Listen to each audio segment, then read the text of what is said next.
નમસ્કાર મિત્રો, આજે સવારથી ગુજરાતમાં ભારે વરસાદી વાદળો જોવા મળી રહ્યા છે, જેના કારણે હવે ગુજરાતમાં આગામી 2 દિવસની અંદર ભારે માવઠાનો વરસાદ પડી શકે છે।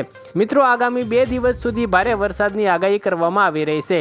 હવે ગુજરાતમાં ઠંડી કેવી પડશે, પવન કેવો ફૂંકાશે અને મિત્રો કયા વિસ્તારોમાં કેટલો વરસાદ જોવા મળશે તે તમામ સમાચારોની વાત આજના આ વિડીયોમાં આપણે કરીશું। મિત્રો, આ વિડીયો શરૂ કરીએ એ પહેલાં જો હજુ તમે અમારી આ હવામાન ખાતાની યુટ્યુબ ચેનલને સબસ્ક્રાઈબ નથી કરી તો જરૂરથી કરી દેજો અને આ વિડીયો જો તમને પસંદ આવે તો વિડીયાને એક લાઈક તમારી જરૂરથી કરી દેજો। મિત્રો, આગામી 2 દિવસ સુધી સૌરાષ્ટ્રના પંથકોમાં હળવું માવઠું પડવાની સંભાવના છે। સૌરાષ્ટ્રના જિલ્લાઓમાં હળવા માવઠાની સાથે ઝરમરીયો વરસાદ પડવાની સંભાવના છે, જેના કારણે આજે હવામાન વિભાગે સૌરાષ્ટ્રના દરિયા નજીકના વિસ્તારોમાં હળવા વરસાદની સાથે રેડ એલર્ટ મૂકવામાં આવ્યું છે।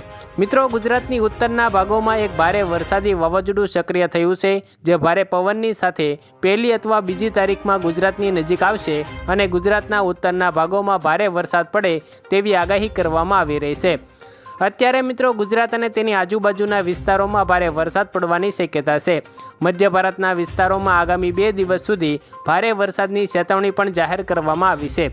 ત્યાર પછી મિત્રો ગુજરાતના પશ્ચિમના દરિયામાં પણ ભારે વરસાદી વંટોળ શરૂ થયું છે, જેના કારણે આગામી દિવસોમાં પશ્ચિમ બાજુથી પણ ભારે પવન સાથે વરસાદ આવી શકે છે। આજે મિત્રો ગુજરાતમાં 80થી 85 કિલોમીટર પ્રતિ કલાકની ઝડપે પવન જોવા મળી રહ્યો છે। હવે મિત્રો ગુજરાતમાં દક્ષિણ દિશામાંથી પવન ફૂંકાવાનું શરૂ થઈ ગયું છે, જેના કારણે હવે દક્ષિણના દરિયામાંથી ભારે વરસાદી વાવાઝોડું ગુજરાતની નજીક આવશે અને સૌરાષ્ટ્રના દરિયાકાંઠાના વિસ્તારોમાં ભારે વરસાદ પડી શકે છે। હવામાન ખાતાની આગાહી છે કે 4 થી 5 ઇંચ સુધીનો વરસાદ ગુજરાતમાં પડી શકે છે। ત્યાર પછી મિત્રો જો વાત કરીએ તો હાલ દક્ષિણ ભારતના રાજ્યોમાં ભારે વરસાદી સિસ્ટમો એક્ટિવ જોવા મળી રહી છે, જ્યાં મિત્રો અત્યારે હવામાન ખાતાએ રેડ એલર્ટ મૂકવામાં આવ્યું છે।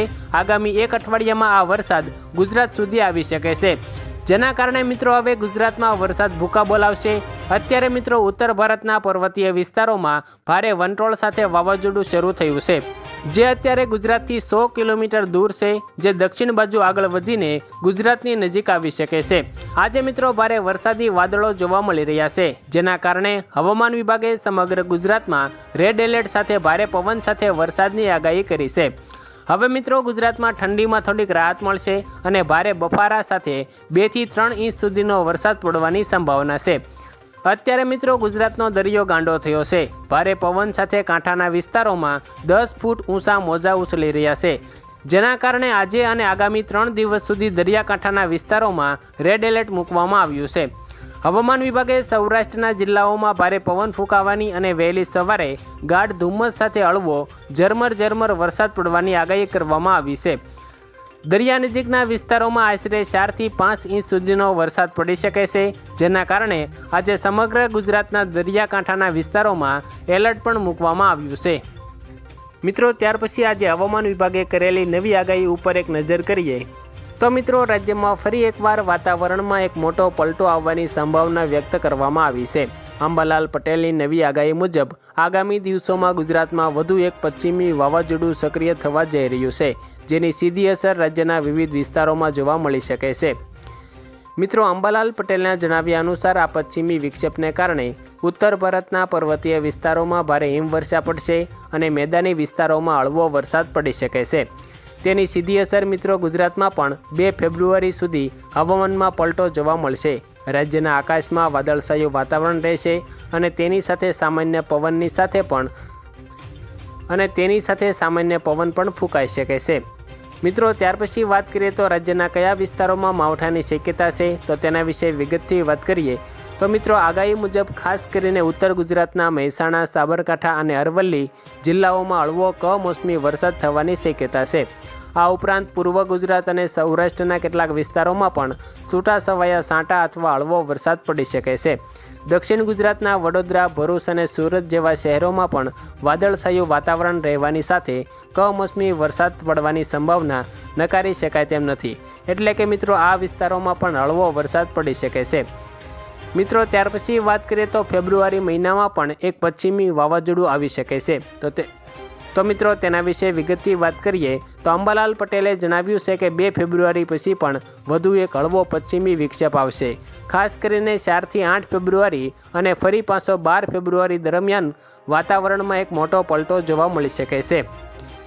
મિત્રો ત્યાર પછી વાત કરીએ તો કમોસમી વરસાદની આગાહીને પગલે જગતના તાતની ચિંતામાં વધારો થયો છે। ખેતીના પાકો જેવા કે જીરું, વરિયાળી, રાયડો અને ઘઉંના પાક ઉપર વાતાવરણની માઠી અસર પડી શકે છે। અંબાલાલ પટેલે ખેડૂતોને સલાહ આપી છે કે મિત્રો ખેતરમાં કાપણી કરેલો તૈયાર પાક સુરક્ષિત જગ્યાએ ખસેડી લેવો, ખુલ્લા માર્કેટિંગ યાર્ડમાં માલ લાવતા પહેલાં સાવચેતી રાખવી, ઊભા પાકમાં જીવાત કે રોગચાળો ન ફેલાય તે માટે કૃષિ નિષ્ણાંતોની સલાહ મુજબ પાક સંરક્ષણના પગલાં લેવા। આમ મિત્રો ફેબ્રુઆરીની શરૂઆતમાં જ ગુજરાતમાં કુદરતનો મિજાજ બદલાયેલો જોવા મળશે, જેની સીધી અસર જનજીવન અને ખેતી એમ બંને પર જોવા મળી શકે છે। તો આભાર મિત્રો, આજે આપણે ગુજરાતના કેટલાક મહત્ત્વના હવામાન સમાચારો વિશે વાત કરી। જો મિત્રો તમે દરરોજ આવા તાજા હવામાન સમાચારોથી માહિતગાર રહેવા માંગો છો તો અમારી આ યુટ્યુબ ચેનલને સબસ્ક્રાઈબ જરૂરથી કરી દેજો અને તમને એક વિનંતી છે કે આ વિડીયોને તમારી એક લાઇક જરૂરથી કરી દેજો।